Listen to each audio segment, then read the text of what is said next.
In this tutorial video show how to change PIR sensitivity level. First open the PIR sensor.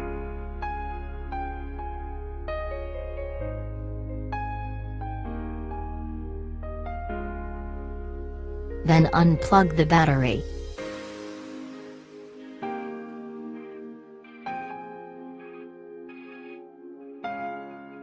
After unplug the battery, remove the jumper from number 1 and 2 and insert the jumper in 2 and 3 number. After change the sensitivity level, plug the battery. Come on!